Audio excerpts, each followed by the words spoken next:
오늘 우리에게 주시는 말씀, 지난주 수요일에 이어서 한 번 더 이 말씀을 좀 받겠는데요, 로마서 7장 15절에서 25절까지 말씀을 이 시간 받도록 하겠습니다.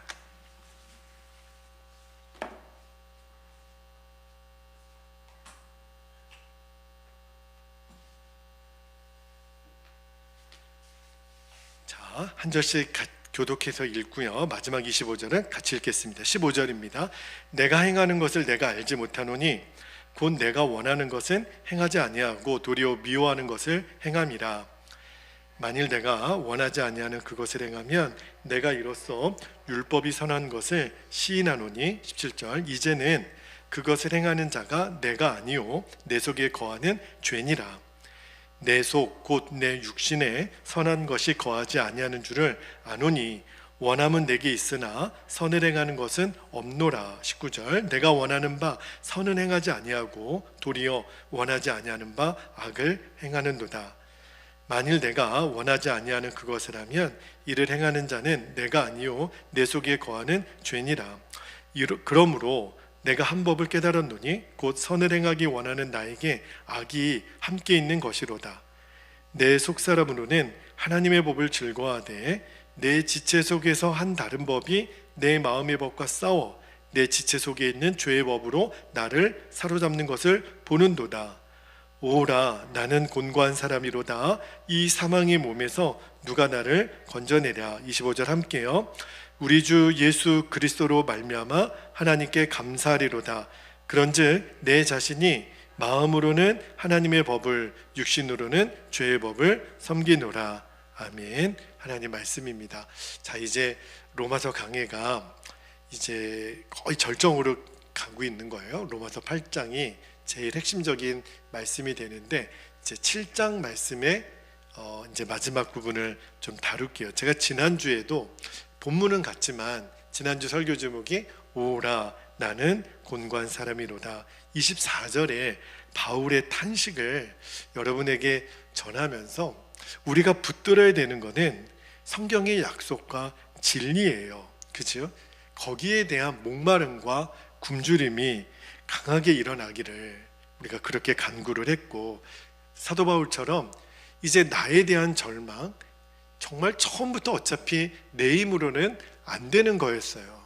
그러니까 내 힘으로 하려고 하는 것에 대한 이제 완전한 절망을 인정하고 그 절망을 다른 데 가져가는 것이 아니라 예수님께 가져가게 하옵소서. 그렇게 우리가 기도를 했었습니다. 그러므로 저는 그런 생각이 들어요. 우리들 안에 왜 나는 안 되지?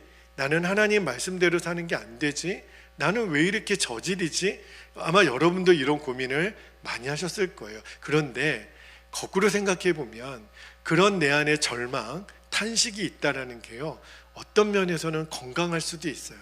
만약에 내가 하나님 말씀대로 살지도 못하는데 이런 절망감, 탄식이 없다면 오히려 그게 더 위험한 상태입니다.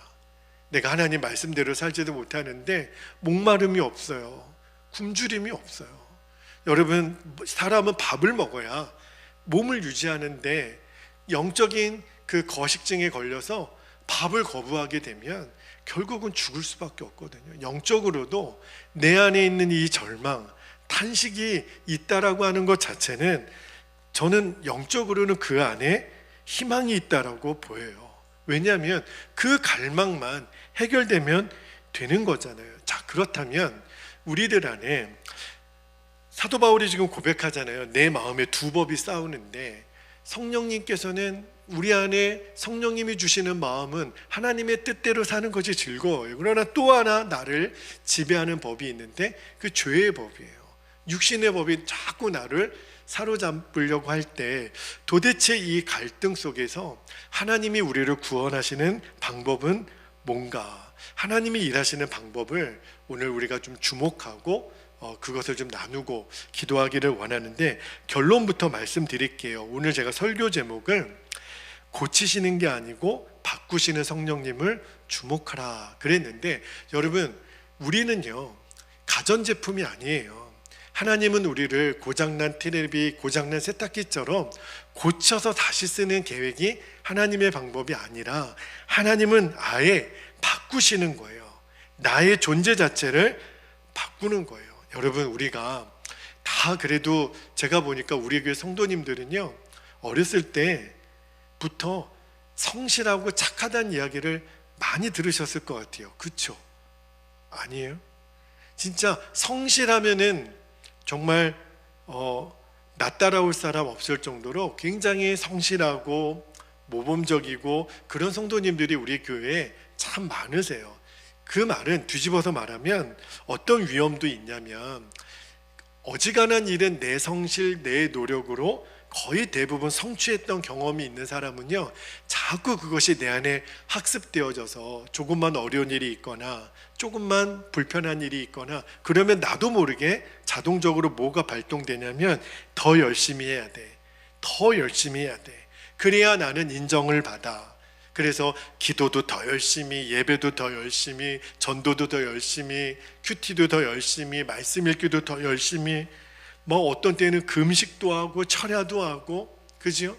우리 교회에서 성실하고 열정 빼면 나 따라올 사람 없어.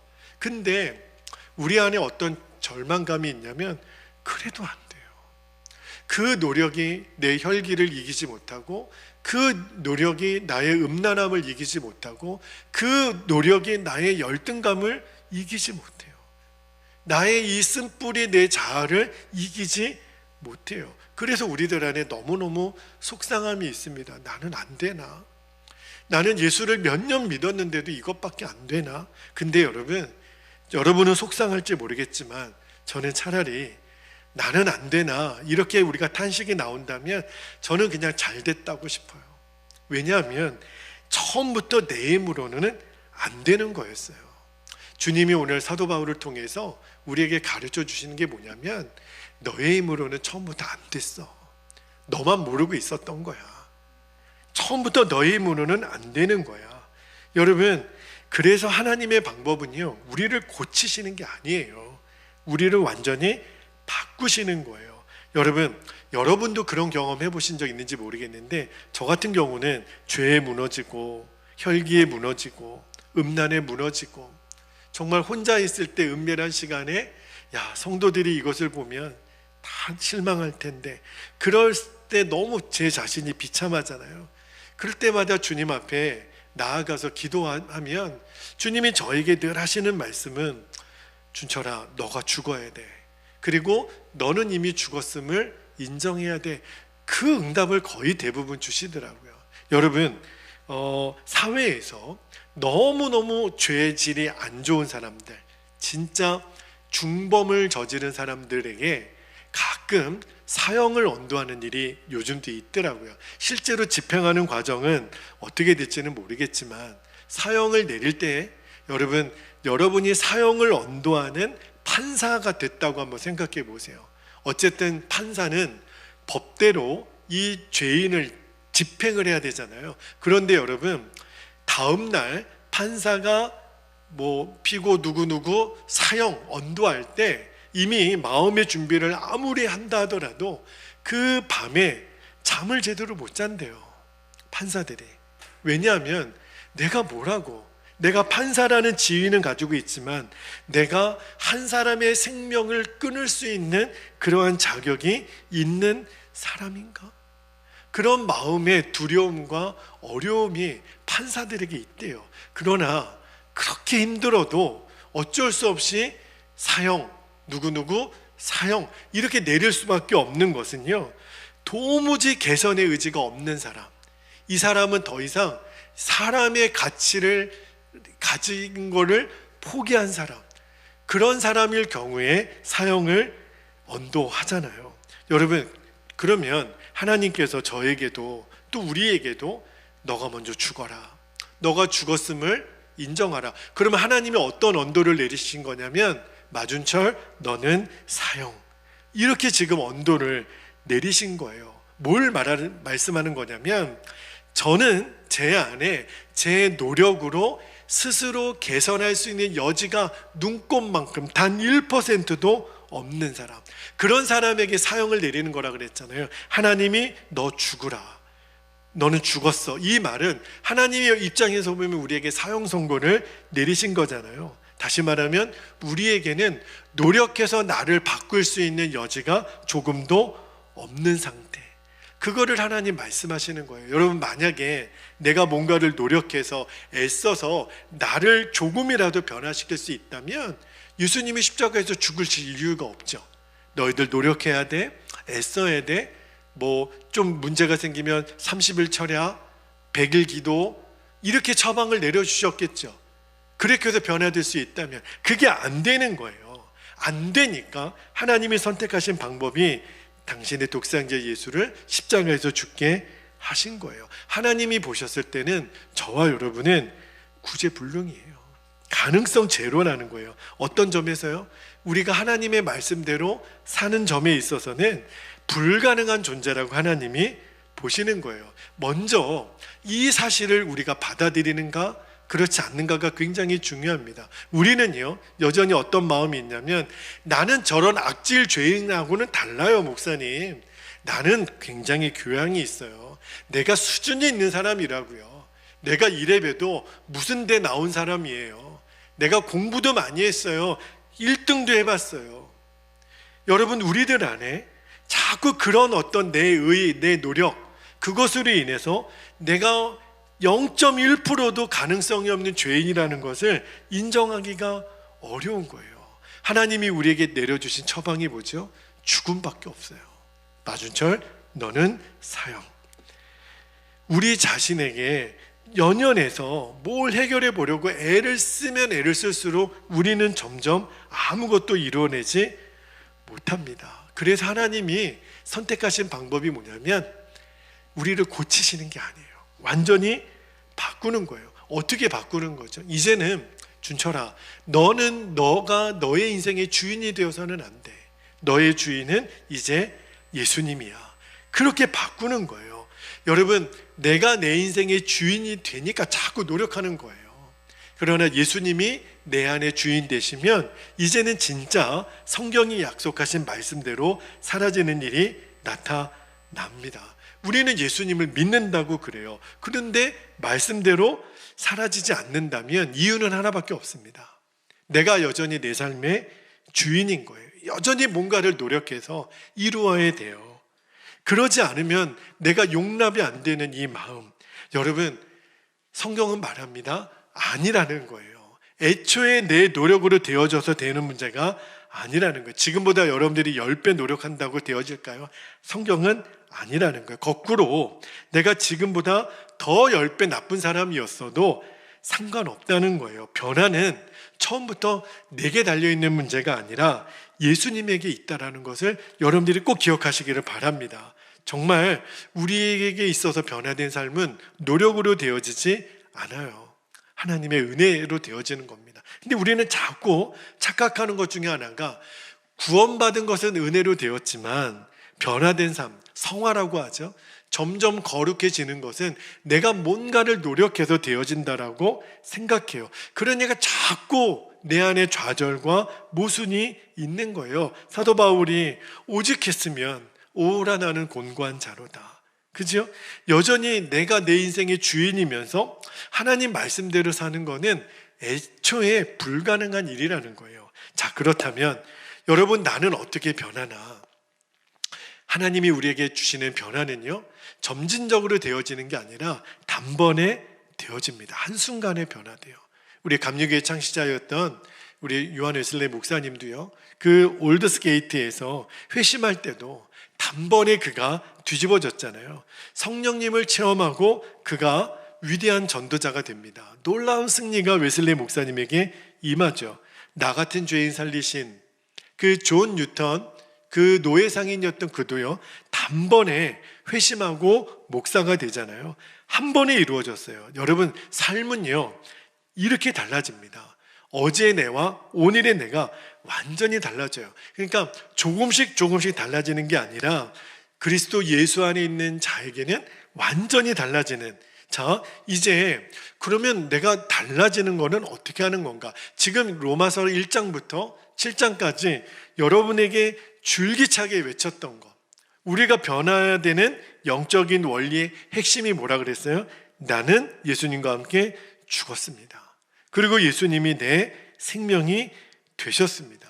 그러니까 예수님이 진짜 내 주인이 되면서부터 내 안에 변화가 일어나는 거예요. 그러니까 애쓰지 말라는 거예요. 나는 죽었다. 예수님이 내 생명이다. 예수님이 나를 다스리신다. 이것을 믿음으로 받아들이라는 거예요. 여러분, 이 시간에 정말 우리가 받아들여야 될 게 예수님은 지금 나의 주님이시라는 거예요. 예수님은 나의 주인이시라는 거예요. 이제 내가 주인이 아니고 이거를 내가 정말 믿음으로 받아들이는 것. 또 부탁을 드립니다. 내가 예수님 나의 주인이 되어주시는 것, 그거를 또 노력하라는 게 아니에요. 이제는 완전히 맡기고 믿으라는 거예요. 그냥 받아들이라는 거예요. 여러분, 내가 죽었습니다. 내가 정말 예수님과 함께 십자가에서 죽었습니다. 그 사람은요, 벌써 기도가 달라요. 제가 가끔 가다가 여러분들은 어떠신지 모르겠는데 눈을 뜨고 기도할 때가 있어요. 그러면 저는 여러분들이 기도하는 거를 이렇게 보게 되잖아요. 근데 제가 결론부터 말씀드릴게요.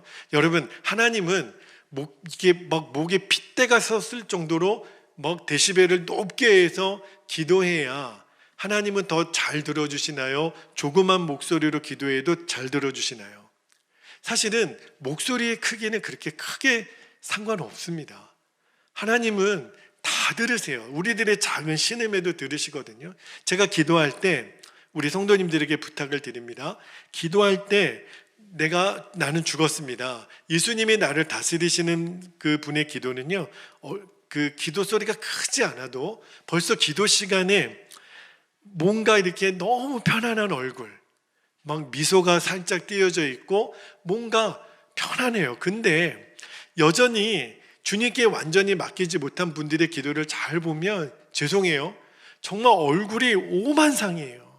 정말 너무 인상 쓰시고 너무 얼굴이 찌그러져 있고, 근데 하여튼간 그렇게 인상 쓰고 악을 써야 하나님 들어주시는 거지, 아니에요. 그렇지 않아요. 내가 이미 예수님과 함께 죽었습니다. 예수님 내 주인이십니다. 이것이 인정되어진 사람에게는요, 벌써 평안이 임해요.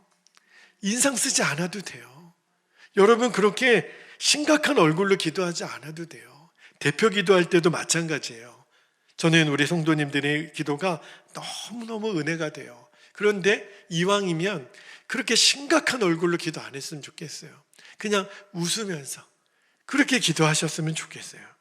여러분, 혹시 방언 기도를 하실 수 있는 성도님들이 계시죠? 저는요, 우리 베델교회 담임 목사로서 우리 성도들이 방언으로도 기도할 수 있는 은혜가 활짝 열리게 되기를 축복합니다. 그런데 여러분, 이 방언 기도도 그 의미를 좀 여러분이 정확히 알 필요가 있어요. 방언 기도의 핵심이 뭐냐면 내 안에 계신 성령님께 내 혀, 이 텅이라고 하는 이 혀를요 맡겨드리는 것, 그게 방언 기도예요. 여러분, 대표적으로 방언 기도 하시는 분들의 그 녹음에서, 예전에 제가 신학교 다닐 때 방언 기도하는 사람 옆에서 그 녹음기로 녹음해가지고 우리가 그걸 분석해서 발표한 적이 있어요. 근데 대부분 방언 기도가 꼭 무슨 이렇게 좀 언어장애가 있는 분 같이요, 이렇게 랄랄랄랄라 이렇게 반응하거나, 그죠? 룰룰루, 무슨 애기 울음소리 같기도 하고, 그죠? 그렇게 방언 기도를 하는데, 자, 방언 기도는요, 내가 지금 무슨 기도를 하는지를 사실은 의미는 모릅니다. 근데 핵심은 뭐냐면 성령님께 내 혀를 맡겨드리는 거. 내 혀를 맡겨드린다는 게 무슨 말이냐면, 내가 이제 내가 알고 있는 언어, 체계, 그러니까 한국어든지 일본어든지 영어든지 그런 언어로 기도하지 않겠습니다. 내 혀를 성령님께 내어 맡기겠습니다. 그랬을 때 성령님이 내 안에 자연스럽게 터뜨려 주시는 기도가 있어요. 이게 바로 방언 기도입니다. 그러니까 내 의지로 통제하는 게 아니에요. 여러분은 지금 저의 말을 듣고 있죠. 왜냐하면 다 이해가 되죠. 제가 지금 드리는 말이 다 잘 들리죠. 왜냐하면 저는요, 지금 제 혀를 제 의지가 굉장히 강하게 통제하고 있습니다. 제가 말이 꼬이면 안 되잖아요. 제가 준비한 설교를 잘 전달해야 되는 그런 지금 의식이 굉장히 강하거든요. 그러니까 지금 제 혀는요, 굉장히 저 스스로에게 통제되어 있어요. 저에게 완전히 붙들려 있어요. 이런 경우에는 성령님이 제 입술을 쓰실 수가 없습니다. 그런데 성령님, 제가 이제 제 어떠한 의지로도, 제 계획으로도, 제가 생각하는 어떤 것으로도 말하지 않겠습니다. 성령님이 내 혀를 다스리셔서 저로 하여금 기도하게 해주십시오. 그때 터져나오는 기도가 바로 방언 기도예요. 이게 바로 성령님께 완전히 맡기는 거죠. 여러분, 내 혀를 성령님께 맡겨보세요. 그러면 성령님이 내 안에 계셔서 나를 통해 일하고 계시는구나, 말씀하고 계시는구나, 그것을 제일 리얼하게 체험할 수 있는 게 바로 방언 기도입니다. 그래서 저는 방언 기도를 여러분들이 할 수만 있다면 사모하시고, 또 그렇게 여러분의 개인 기도 시간에, 합심 기도 시간에 그 성령님의 다스리심을 여러분들이 계속 경험하면서 뭘 연습하시는 거냐면, 내가 내 스스로의 주인이 아닌 것을 완전히 성령님께 복종하고 항복하고 성령님이 나를 다스리시도록, 여러분 그렇게 사모함으로 기도하면요, 이상하다, 내가 내 혀가 내 통제를 받지 않기 때문에 굉장히 능력 있고 파워풀한 그런 기도가 나와요. 핵심은 내 혀를 주님께 완전히 내어 드리는 거. 여러분, 주님은요, 아까도 말씀드렸지만 우리를 고치시는 게 아니라 완전히 변화시켜 주세요. 핵심은 내 노력이 아니에요. 나를 새롭게 하시는 분은 내 안에 오신 주님이 하세요. 그러니까 여러분, 우리가 내가 뭔가 주님을 위해서 뭘 살아드려야 되겠다, 그런 거 없습니다, 여러분. 그러니까 저도 가끔 가다가 이렇게 좀 실수할 때가 있는 게, 저는 이렇게 예배 오시는 성도님들, 그리고 혹은 제가 여러분에게 이렇게 신방을 가거나 기도회를 인도하거나 상담을 할 때 여러분이 그런 표현을 쓰시죠. 아, 오늘 목사님이 저희 집에 방문해 주셔서 감사합니다. 그러니까 인사는 하잖아요. 근데 저도 어떤 때 오늘 예배를 와주셔서, 예배를 드려주셔서 감사합니다, 저도 무의식적으로 그런 표현을 쓸 때가 있는데 그게 정확하지 않다라는 걸 알았어요. 예배는 우리가 어떤 사람과 사람에 의해서 누구에게 감사를 주고받는 것에 목적으로 드려지는 것이 예배가 아닙니다. 예배는 핵심은 주님이세요. 그러니까 우리가 주목할 거는 주님이신 거예요, 사람이 아니라. 그죠? 여러분, 내가 누군가를 위해서 뭔가를 해드린다, 그죠? 이것을 내려놓는 것이, 그러면 주님은 주님이 아닌 거죠. 여러분, 내가 주님을 위해서 뭘 해드리겠어요? 주님이 나에게 주신 걸 가지고 그냥 순종하는 것 뿐이지, 그죠? 이제는 내가 뭔가를 노력해서 주님에게 몇 점 받을 수 있을까, 내가 노력해서 목사님한테 몇 점 받을 수 있을까, 이제 우리들의 관심이 그게 아니기를 축복합니다. 이제 그냥 완전히 그냥 맡기는 거예요. 주님이 나를 통해서 일하시도록. 그러면요, 제일 먼저 달라지는 게 내 안에 평안함이 임해요. 내 성격도, 성품도, 생활도, 언어도, 관심사도, 내가 좋아하는 것도 점점 바꿔주세요. 성령님이 원하시는 대로 바꿔주세요. 여러분, 이것을 여러분들이 꼭 누리게 되기를 축복합니다. 옛날에 내가 아닌 거예요. 그렇게 연연했던 것이 이제는 자유롭게 돼요. 사람이 나를 평가하는 거, 내가 돈에 대해서 집착하고 민감한 거, 이제는 주님이 바꿔주세요. 성령님이 해주세요. 그러니까 성령님의 열매인 거죠. 그러니까 성령님이 내 안에 일하시도록 마음껏 맡겨드리는 거. 여러분, 오늘 제가 설교 제목을 고치시는 게 아니고 변화시키는 성령님을 주목하라 그랬잖아요. 그 성령님께 이제는 맡겨드리는 거예요. 믿음으로 받으면 돼요. 그러면 주님이 우리에게 주시는 평안함이 임합니다. 옛날에 저희 목욕탕 들어갈 때 저희 동네 목욕탕에 딱 들어가는 입구에 이런 문구가 있어요. 맡기지 않은 귀중품은 책임지지 않습니다. 그죠? 여러분, 만약에 옛날에는 그 옷장이 잘 잠궈지지도 않는 옷장이에요. 그런데 거기다가 내가 현금 100만 원을 들고 옷 밑에다가 현금을 넣고 탕 안에 들어갔다고 한번 생각해 보세요. 근데 문이 잠겨지지 않는 옷장에다가 현금을 내가 옷장에 넣고 있으면 목욕이 될까요? 불안해서 어떻게 해요? 1분마다 나가볼 거리요. 근데 처음부터 맡기면 되잖아요. 주인에게 맡기면 편안하게 1시간이고 2시간이고 나갈 때 찾으면 되는 거잖아요. 여러분, 성령님께도 맡기는 거예요. 자, 여러분, 제가 여러분에게 맛있는 커피를 제가 타서 제가 이렇게 드린다고 생각해 보세요. 자, 집사님 커피 한 잔 드세요. 그러면 여러분은 어떻게 하시면 돼요? 목사님 감사합니다. 잘 마시겠습니다. 받아서 드시면 되는 거 아니에요. 그런데 목사님 빨리 주세요. 제가 지금 드리려고 지금 여기 들고 있잖아요. 좀 제발 빨리 좀 주세요. 어서 주세요. 빨리 주세요. 빨리 좀 주시면 좋겠어요. 그냥 뭘 이렇게 그래요. 편안하게 받아 누리면 되잖아요. 여러분, 우리가 주님께 대하는 것도 똑같아요. 내가 진짜 믿으면 이제 마음에 조급할 필요가 없어요.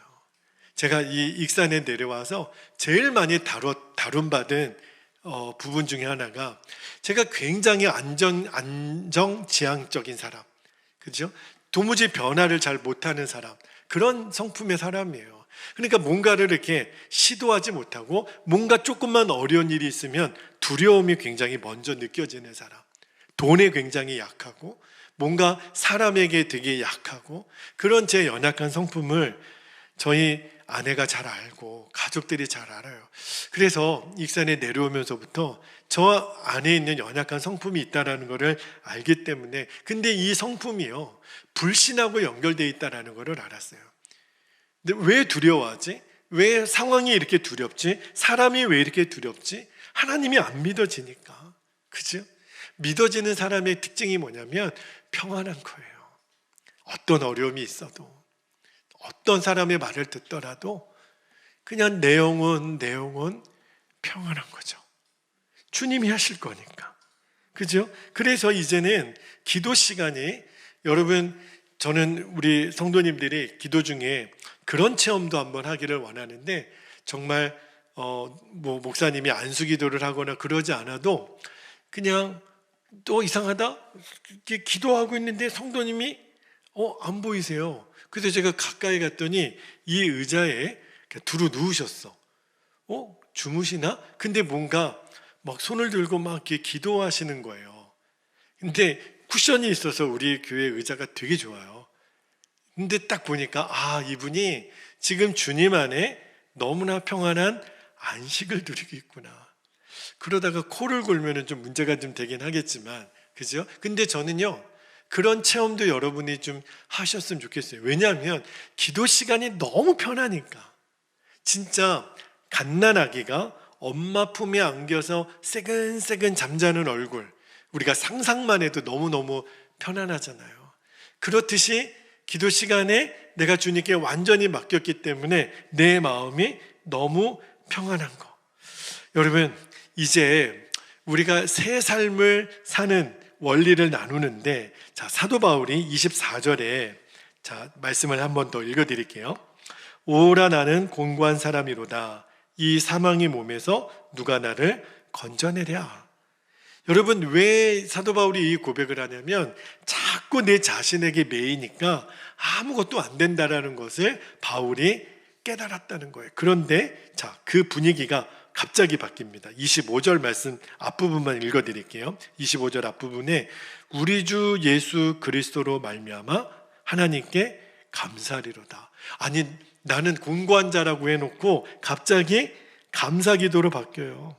여러분, 지금 바울이 뭐에 눈을 떴냐면 이제 내가 노력해서 뭔가 이루어지는 거는 처음부터 안 되는 거구나.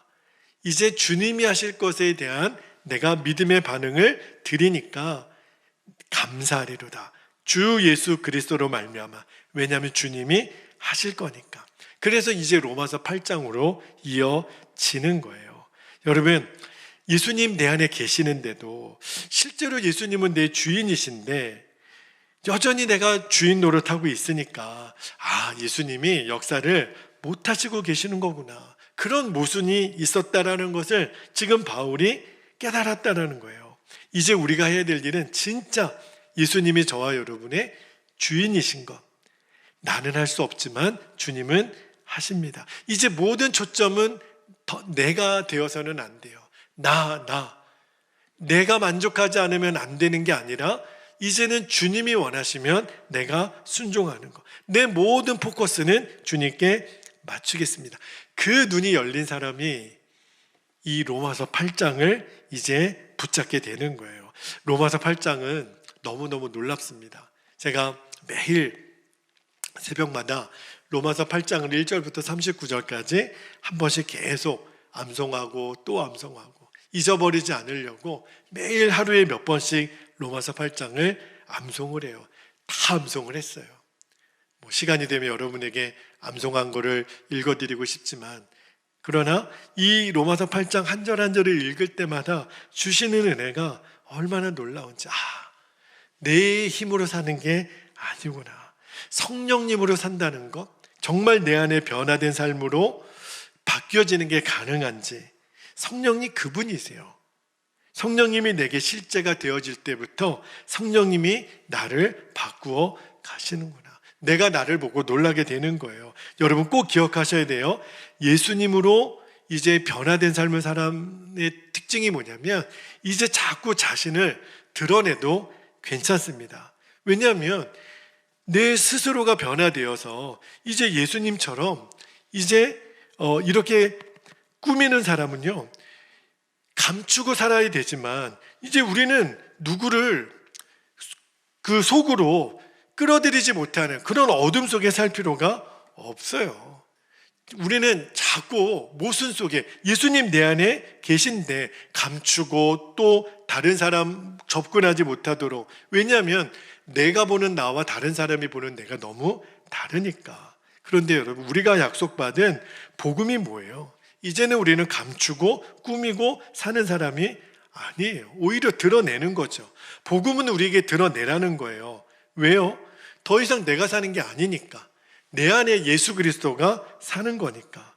여러분, 어떤 여성도님이 그런 고백을 하셨대요. 그 집안에 아마 꽤 부잣집에 계신 분이신 것 같은데 일하시는 분이 꽤 고급 꽃병을 깼다 그럽니다. 그런데 이제 그 일하시는 분이 자기가 교회 권사님인 거를 알아요. 근데 막 아끼던 꽃병을 일하는 사람이 깼으니 화가 나잖아요. 그래가지고 화는 나는데 이 사람에게 화를 낼까봐 그 이불 속에 들어가서 이불을 뒤집어 쓰고 그냥 화를 누르고 그냥 일부러 잠을 잤대요. 근데 어떻게 보면 화내는 유혹을 이긴 것 같으니까 이렇게 보일 수는 있겠지만, 근데 이 권사님은 진짜로 이긴 게 아닙니다. 여러분, 꽃병을 깨뜨린 그 상황에서 이불 뒤집어 쓰고 잠자서 이겨지는 게 아니라 그 상황에서 내가 예수님으로 반응할 수 있게 되면 이긴 거죠. 그죠? 내가 이불 뒤집어 쓰고 억지로 참아서, 그래서 그 일하시는 분에게 내가 예수 믿는 사람인데 이렇게 화를 내면 되나? 여러분, 그렇게 신앙생활을 하려고 하니까 점점 어려운 거예요.